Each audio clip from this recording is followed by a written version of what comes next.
So this is now the mixture of the turmeric, white egg, and calamansi juice. And we need a cotton. And this is the green tea that I'm going to drink while I'm putting this DIY face mask on my face. So, hi everyone! Hello po! So, for today, I'm going to share to all of you ladies and my friends that today I have a guest, and this is my sister Maribeth, and today I'm going to share to all of you my DIY face mask, which is turmeric, calamansi juice, and egg white with green tea. So, this is the green tea. And if you are looking, where's the green tea bag? Already here on the mixture. So, yeah. So, disclaimer, this is my DIY face mask because we all know that turmeric, egg white, green tea, and calamansi, it has a lot of each benefits. Okay, so yeah, we are going to start. So we have cotton. So all we need to do is just like this. For you. And of course for me. So you can use either your cotton or your fingertips. But if you use the fingertip, it makes sure that your hands is clean. So I love to use cotton buds. So yeah, we are going to start now. Hi. So everyone, I have my little mirror and my sister also have. So now, while I'm having my green tea, because my sister doesn't want the green tea, we are going to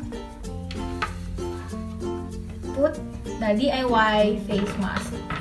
So all we need to do is to soak the cotton here.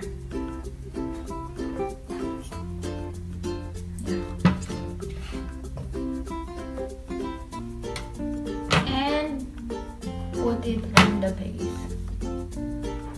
Just like.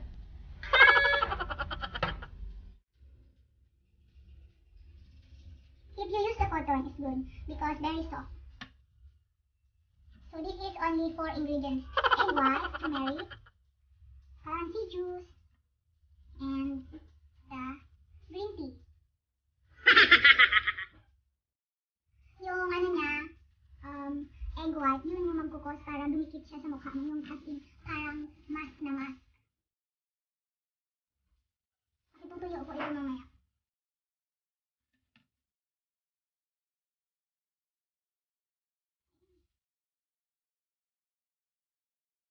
The turmeric, antibacterial to HOWTO, diba?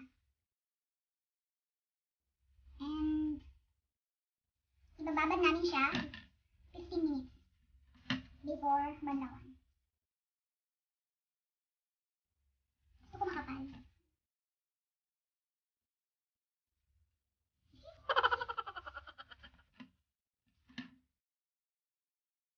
Sarap. Konti na lang.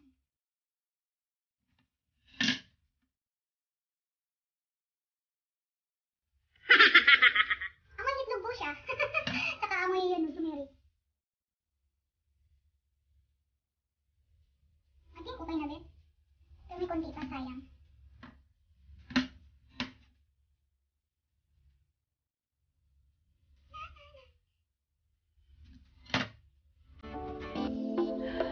So everyone, this is how it looks like. Very weird, very funny, but it's okay because this face mask is, I think, based on my experience, it's really good. So yeah, we are going to wait until this face mask become dry. I'm going to leave it for 15 minutes and then I'll be back. I'm going to rinse it later. So yeah.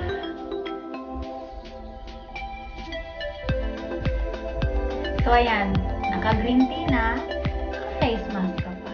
O diba? A few moments later. So everyone, eto na po, kakatapos ko lang maligo, and then as you can see, ayan na po. Pakiramdam ko po, napaka-refreshing, at nung naliligo ako, pakiramdam ko ay napi-facial scrub ko na rin yung face ko at the same time. Kasi yung pagka-powdery ng turmeric niya, and then yung tea bags powder na tinanggal ko sa tea bag at minix ko sa turmeric, perfect. And yeah, ang sarap sa pakiramdam. So yun, feel refreshing. So, matagal ko na itong ginagawa, dati pa, and yeah, gusto ko lang. Pero, hindi ko alam kung yung iba gusto yung gawin yung face mask na DIY na to, or yung iba hiyang. Pero sa akin, tingin ko okay naman. And tipid pa siya. So, yeah. Thank you everyone for watching!